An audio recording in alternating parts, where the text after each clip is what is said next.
का इनॉग्रेशन प्रधानमंत्री को नहीं करना चाहिए, क्योंकि ये theory of separation of powers का वायलेशन है। लेजिस्लेचर इंडिपेंडेंट है, पार्लियामेंट इंडिपेंडेंट है एग्जीक्यूटिव से जो प्रधानमंत्री है, पार्लियामेंट इंडिपेंडेंट है जुडिशरी से जो सीजीआई हेड करते उसको। तो इसीलिए हम इसका अपोज कर रहे हैं कि प्रधानमंत्री को, वजीर आजम मोदी को इस नई पार्लियामेंट की बिल्डिंग का इनॉग्रेशन नहीं करना चाहिए, क्योंकि ये theory of separation of powers का ग्रॉस वायलेशन है। ये स्पीकर के डोमेन में, लेजिस्लेचर के डोमेन में एग्जीक्यूटिव इंटरफेयर हो रहा है। This is my personal view. It stems from both a gross misrepresentation of the nature of the occasion. You are celebrating India, the mother of democracies, the world's largest democracy, now the 5th largest economy in the world, going in the direction of the 3rd largest economy in the world. And you want to disassociate yourself from that. You're disassociating yourself from India, from what is Indian civilization, culture, and Indian democracy. I mean, in 1926, when this became the physical building of the Imperial Legislative Assembly, to 1947 till it was then. But in 1947, who was in power then? They're going back on their own past. And just because they want to oppose, because there is I don't know what the reasoning is, but I read out just now, and I'll read out to you again. Former Prime Minister Dr. Manmohan Singh and Sonia Gandhi ji inaugurated the new assembly complex in Manipur. He was a Prime Minister. She was not even holding a constitutional office. But more than that, they've done it repeatedly. And then when I tweeted the other day, somebody turned around and said, somebody turned around and said, नहीं वो तो parliament के annex और library को आप क्यों mix कर रहे हो पार्लियामेंट के साथ? अरे भाई, आपने पार्लियामेंट बनाया होता तब भी वो भी आप ही ने करना था ना। अगर आपने बनाया होता, एक ने आपने बनाया नहीं, अब कम से कम join in the celebration, and now you are trying to find fault. वो मैसेज देने की राजनीति कर रहे हैं, देखिए सब कुछ ठीक है।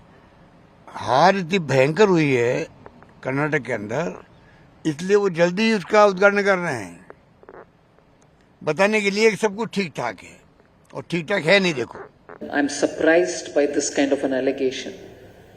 Parties which today see the Rashtrapati as a very eminent leader, particularly coming from tribal background, are the ones which undertook a very bitter campaign.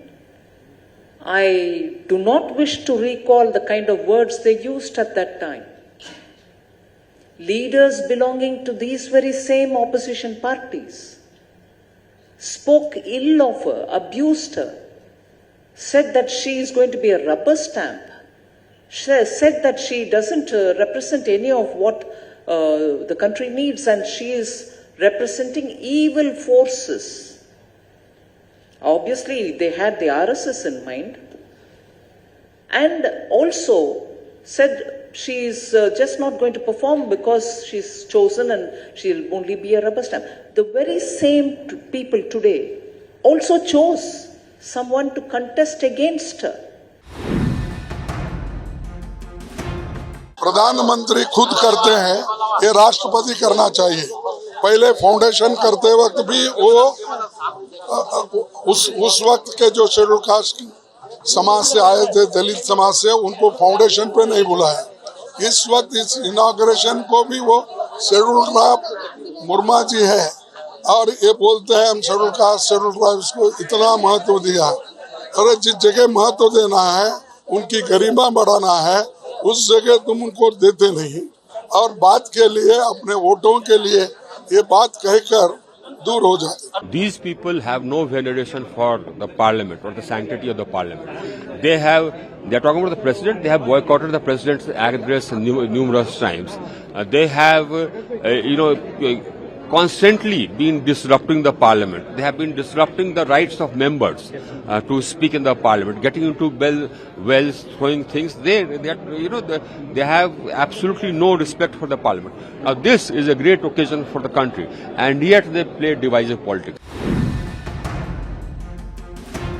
सबसे पहला ये सवाल हमने भी उठाया था सेंट्रल विस्टा प्रोजेक्ट के बारे में कि देश की आर्थिक स्थिति खराब है, फिर भी लाखों करोड़ों रुपया, सैकड़ों करोड़ रुपया खर्चा करके जिस तरह से प्रोजेक्ट को सिर्फ प्रधानमंत्री की इच्छा के लिए बनाया, क्या उसकी जरूरत थी?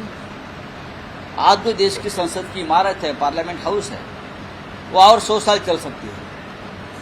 इस देश में जो इमारत है उससे भी पुरानी इमारतें इटाली में, ब्रिटेन में, फ्रांस में है, वो अब तक चल रही है। तो हमको इतनी क्या जरूरत पड़ी? ये इसलिए पड़ी कि ये संसद भवन ऐतिहासिक है। इस संसद भवन को ना आरएसएस ना बीजेपी का कोई रिश्ता है तो बनाने में, या वहाँ का जो ऐतिहासिक और क्रांतिकारी काम हुआ है उसमें बीजेपी का और आरएसएस का कोई काम नहीं है। तो एक नया इमारत बना के सिर्फ एक ऐसा हम कोनशिला लगाएंगे inaugurated by prime minister Narendra Modi, इसके लिए खर्चा हुआ है। लेकिन वो भी ठीक है, लेकिन देश के राष्ट्रपति इस राष्ट्र के संविधान की प्रमुख है। देश की हमारी राष्ट्रपति जो एक आदिवासी महिला है, वो पार्लियामेंट की कस्टोडियन है। आप उनको नहीं बुला रहे, उनको निमंत्रित नहीं कर रहे, उनके हाथों से नए संसद भवन का उद्घाटन करना ये प्रोटोकॉल है, लेकिन आप नहीं कर रहे हो।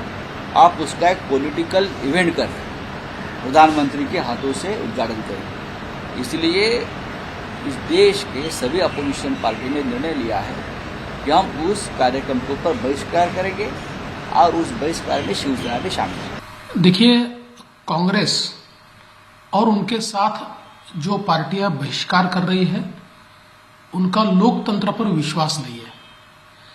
ये केवल संसद भवन नहीं है, 140 करोड़ जनता की आस्था का ये मंदिर है और नए भारत की ताकत का ये एक प्रतीक है कि 3 या 4 साल में इतना बड़ा संसद भवन भारत बना सकता है। इसको देखकर पूरी दुनिया अचंभित है। लेकिन इन नेताओं का दोगलापन देखिए, ये कहते हैं कि राष्ट्रपति जी ने उद्घाटन करना चाहिए और इसलिए बहिष्कार कर रहे हैं। तो इंदिरा जी ने संसद की एनेक्स बिल्डिंग का उद्घाटन किया, तब ये बात क्यों नहीं आई? महाराष्ट्र के विधान भवन का उद्घाटन इंदिरा जी ने किया, तब ये बात क्यों नहीं आई? राजीव जी ने संसद की लाइब्रेरी का उद्घाटन किया, उस समय ये बात क्यों नहीं आई?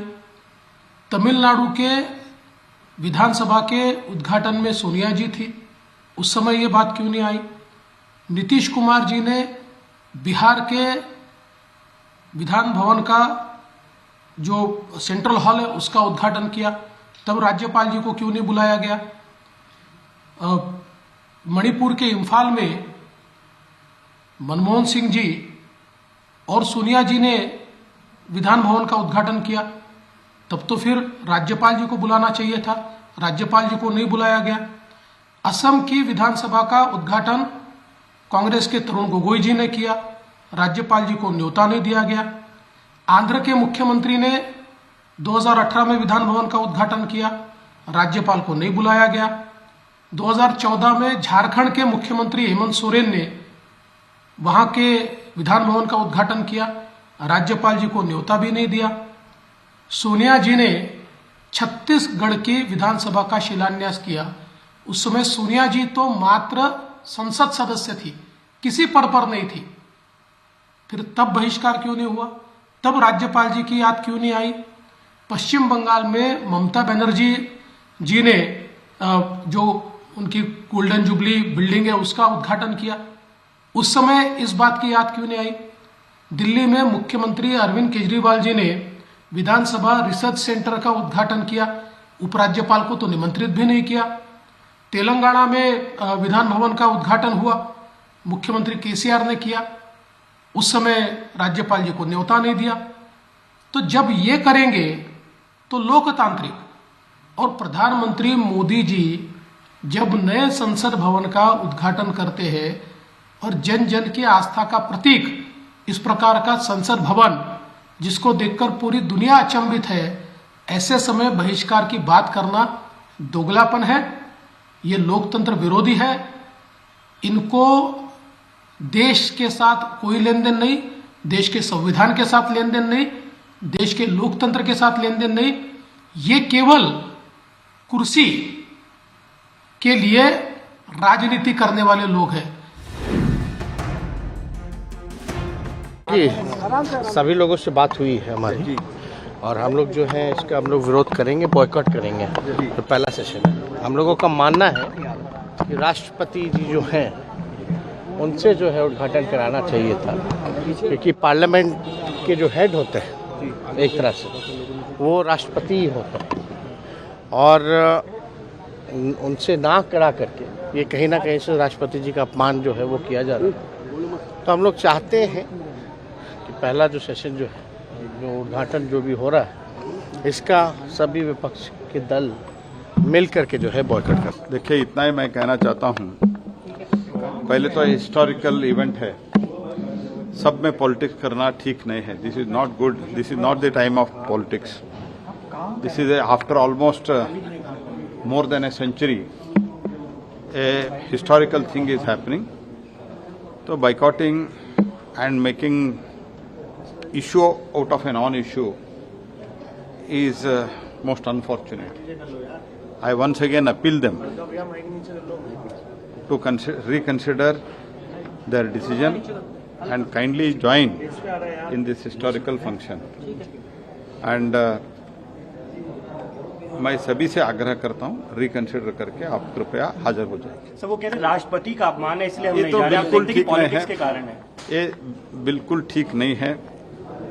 स्पीकर साहब कस्टोडियन ऑफ द पार्लियामेंट होता है। कभी भी स्पीकर साहब ने प्रधानमंत्री जी को इनवाइट किया है, और इसके साथ ही साथ पार्लियामेंट प्रीमाइसेस में ही पहले प्रधानमंत्री जो थे उन लोगों ने भी बहुत बिल्डिंग वगैरह उद्घाटन किए है। तो इसीलिए ये ऐसे कारण लेके एक ऐसा अच्छा कार्यक्रम बायकॉट करना ये बिल्कुल ठीक नहीं है। मैं बार बार निवेदन करना चाहता हूं, आप रिकंसिडर करके कार्यक्रम में आ जाइए।